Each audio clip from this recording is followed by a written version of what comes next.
welcome back to redheart.com as well as the Crochet Crowd. I'm your host Mikey here at the helm as I show you another crochet tutorial. In today's tutorial, this is video number 4 of 6, and we're working on the Spring Fling pillows by Red Heart.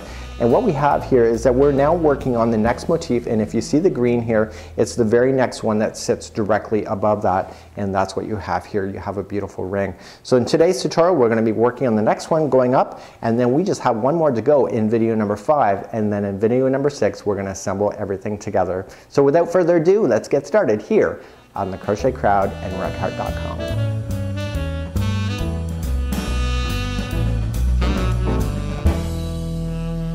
And welcome back. We are about to start the next motif, as you can see here, and this one would just sit right directly over the one that you just completed in the last video series that we have. So very simply, it's the same concept that we just did in the last video. These look like little patio lanterns when you're done with it, and essentially what we're going to do, just like we did before, is that we come back along and then we fill in the center point in order to make it all stabilize, and then we add a trim afterward. So let's begin this easy tutorial. Now that you've done the biggest one first, you're going to find that this one is a lot more simpler because you're starting to understand the pattern as you go.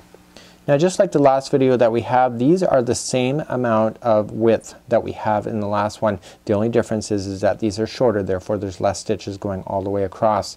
Just like I showed before with the white markers here, this is row number 4, this is 3, and this is 5, and you can see that once you do one half of this, the other side becomes reciprocal. It's the same thing, and all we just need to do is that when we crochet, we're just going to be working like this, and then we add the next one, and then we need a total of 7 of these in a row in order for this to continue.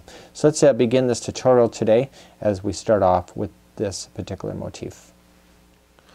To begin, we are going to chain up 5. We're just going to start up a slip knot first, and so I'm going to point out some of the differences between the last pattern and this one. And the last pattern we actually chained 7, this one we're only chaining 5.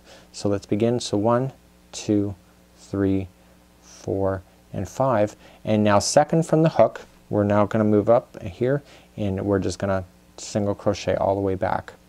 Now because you chained up 5, we had to skip 1 second second from the hook, therefore there will only be 4 single crochets on this line by the time you get back to the end, which is what you need. Let's turn your work now at this point, and we are going to chain up 1, and now we're just going to go, the first 3 are going to be 3 single crochets. So 1, 2, and 3. So you'll have 1 stitch left on this line, and the last stitch is 2 single crochets. Does it look familiar from what you did on the last petal tutorial? Absolutely. It's the same concept going around the edge. We're now going to turn, and we are just going to chain 2, and we are going to do 2 half double crochets right into the base of that. So 1 and 2. So, and then the very next one is 1 half double crochet. So the difference between the last tutorial and this one is that we did 2 half double crochets in a row. This time it's only 1, and now we are just going to single crochet for 3 remaining on this petal. Okay, moving along, we're going to turn, chain up 1, and now for the first 3 we are going to do 3 single crochets. Okay, this is row number 4, and this is the absolute middle of the petal. So the next 3 are going to be 3 half double crochets.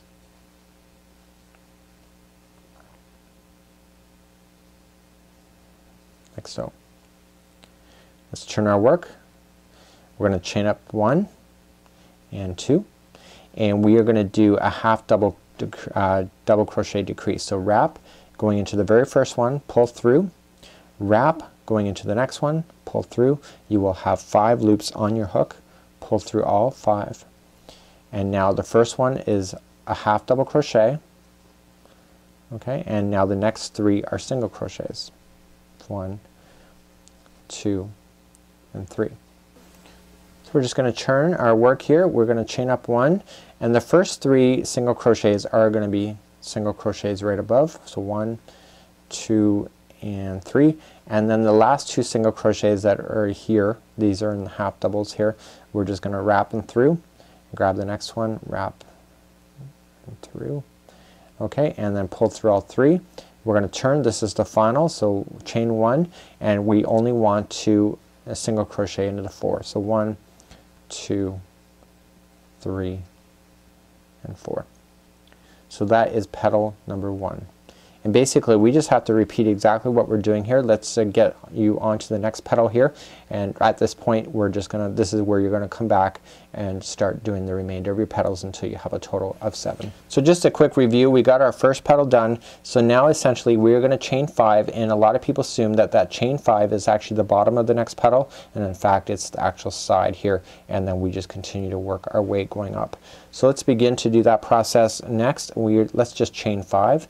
So 1, 2, 3, 4, and 5, and then second from the hook we're going to single crochet our way back. So 1, 2,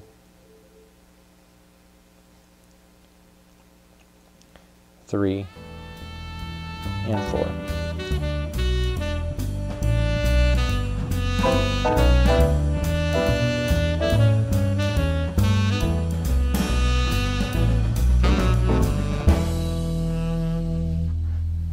So let's begin. We are just going to chain 1, and on the first one here we just need to get 6 single crochets in. The rest of them we just have to do 7.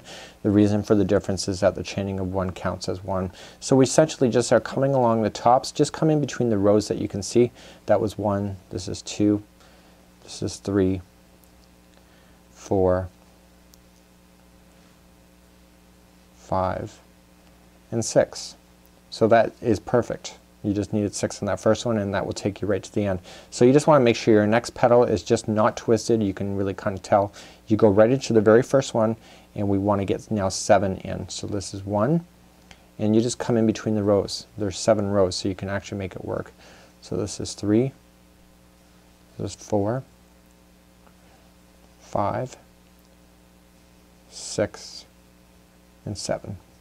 So you're right on the other side again, and essentially just jump over again to the next one and do another 7, and just do this all the way across, and we'll meet back up on the other side and we'll keep on working on this motif. So now that we're all the way across, this one is unusual from the very first motif that you did, that is the very biggest, and in fact the last motif, the biggest one, only has 2 rows going back and forth, and this one in fact has 3. So let's begin. We're going to now chain up 1, and the first 5 are going to be single crochets normal into it, and then the next 2 after that are going to be the decrease. Okay, so let's do that.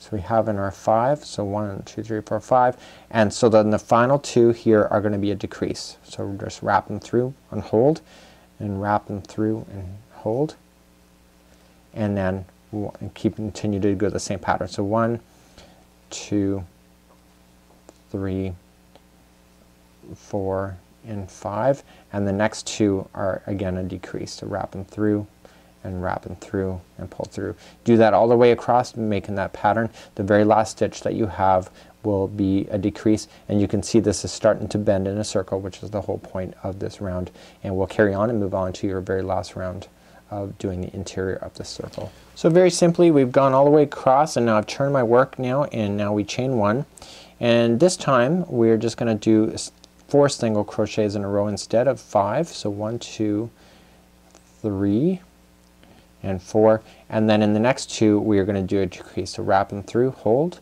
wrap them through and hold, and that will basically be the repeat pattern. So let's try this again. So 1, 2, 3, and 4, and then the next 2 are together. So wrap them through, and do that all the way across, and your last one will be a together stitch, and basically I want you just to leave on the yarn. We'll meet back up because we need to sew this stuff together. So at this point we have what is looking like as a horseshoe here, and now it's time to put everything together by just doing some slip stitching right in the end. So if you look at between the petals here, you don't want to slip stitch it to the point where you have all the petals completely together just like so. You want to maintain this bending action just like you see. So just grabbing the other side of the ring, just grab the yarn and just pull it through, and we just want to slip stitch these stitches together. So just eye it up on both sides, put them together, grab the yarn, kind of pull through and through, and we just want to do it right until these lines stop. We don't want to go into any of the petal work in order to throw off our alignment of this piece of work. And you can just kind of fold them over top of each other really to give it indication, just making sure you're catching it just right, like that. And so essentially you are now done, and you can just fasten off. So I'm just going to pull up like this, and just using my crochet hook I'm just going to feed it through a few sections. I'm going to bring it back to the top here because the top is going to be sitting underneath the flower of another section, so you'll never really see it. So that's the advantage of it. So clean up your loose ends at this point. We still have one more section to do. If you notice the outside edges are looking pretty crude, and so in our next round we're going to soften those up by just doing a single crochet all the way around. So let's begin again. We want to do the single crochet edging, and this will soften up all the edges, and very easy. We just want to come in between the petals. We just want to come to the one side. We don't really want to come in down underneath right here. Just stay on the sides. We're only going to be working on the sides and the tops of these petals. So just created a loop like so, letting the straggler fall, chain one, and just single crochet into the stitches that you can get to on this side. You will see the stitch work, so you can just immediately go in.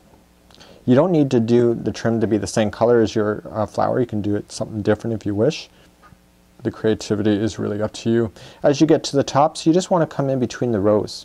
Each row was a single crochet, and you can just safely come in between each of the rows, just like you see coming over. And if you can't see that, just eye it up and make it look good. So coming in to the other side, you're going to see stitches again, and you're going to come all the way down to the bottom. Okay, we don't want to come in and go into the bottom stitches here. We immediately want to jump into the other side. Okay, so we don't want to come down right to the bottom, and we just come back up the other side. So do this all the way around. It's just a very easy, painless process. You will find that if there's any imperfections in your petals at this point, this round will really kind of soften everything up and really bring it to a conclusion. So do that. We'll meet back up in a second when we're fasten off and call this motif done for today. Now I've come all the way back around, and now it's time to slip stitch in and just kind of bring everything to a conclusion. This is it for this particular motif, and this is the second one from the bottom, and very easy, very quick. When I go to fasten this off, I just want to kind of weave in the edges really quite nicely so that they're not visible or they fall out. Especially if you're giving this for a gift, you can use a sewing needle or anything that you need in order to really safely hide in your ends, and you are good to go. So this is the next size motif, just kind of quick and simple. It is the next one is a lot more quicker because it is much smaller, and when you compare, so we have 1 and 2. This is the next one that is slightly smaller. You can see that everything is starting to come together quite beautifully. So there you have it. You now have your finished motif, and you just have one more to go in the very next video. So you can see in the next video that we're going to have is that the petals are going to be smaller, and this is slightly smaller and going to be sitting directly in front. So join me on video number 5 as we complete your last motif before we start assembling everything together. Until next time, on behalf of redheart.com as well as the Crochet Crowd, I'm your host Mikey, joining you today. Until next time, we'll see ya.